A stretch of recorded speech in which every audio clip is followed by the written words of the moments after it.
What is meant by లలిత కళలు అంటే మ్యూజిక్, ఆర్ట్, వీటిల్లో మ్యూజిక్, సంగీతం, కవిత్వం, వీటిల్లో మొఘలాయుల కాలం, particularly the period of Akbar golden period లలిత కళల్లో. ఈయన ఆస్థానంలో తాన్సేన్, బిజ్బావురా వంటి గొప్ప గొప్ప సంగీత కళాకారులు ఉన్నారు. అసలు హుమాయూన్ కాడి నుంచే, అసలు మొఘలాయుల కాడి నుంచే, అసలు బాబర్ కాడి నుంచే, హుమాయూన్ కాడి నుంచే, వాళ్ళ అబ్బాయి హుమాయూన్ తర్వాత అక్బర్ను, వీళ్ళందరూ ప్రపంచంలో ఎక్కడ సంగీత సాధకులు ఉంటే వాళ్ళని ఇండియాకి తెప్పించి పోషించారబ్బా.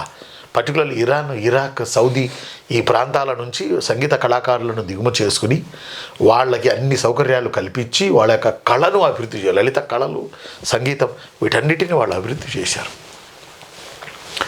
ఏం పెయింటింగ్స్ వేశారు మొఘల్స్. హంటింగ్ పెయింటింగ్స్ వేస్తే ఆ అడవిలో ఉన్నటువంటి చెట్లు, వాటికి ఉన్న ఫలాలు, వాటికి ఉన్న పుష్పాలు, మామూలు చిత్రకళ కాదు.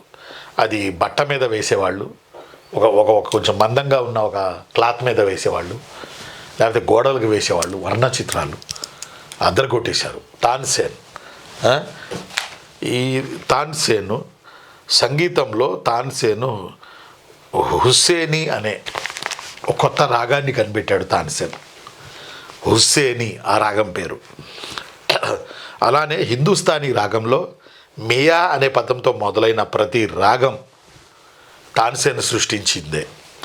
మియా దర్బార్, మియా మల్హర్, మియా దీపక్, మియా సారంగ్, మియా తోడి అనేవి ఈ యొక్క హిందుస్థానీలో ఉన్నటువంటి వివిధ రకాలకు చెందిన రాగాలు. అర్థమైందా అన్న? అలాగే వీణ, నకర్రా ఈ కాలం నాటి సంగీత సాధనాలు. వీణ ఉంటుంది. నకర్రా అని చెప్పి అది కట్టెతో చేసి ఉంటుంది. ఇలా వంకర వంకరలు తిరిగి హూ అని ఊదేది.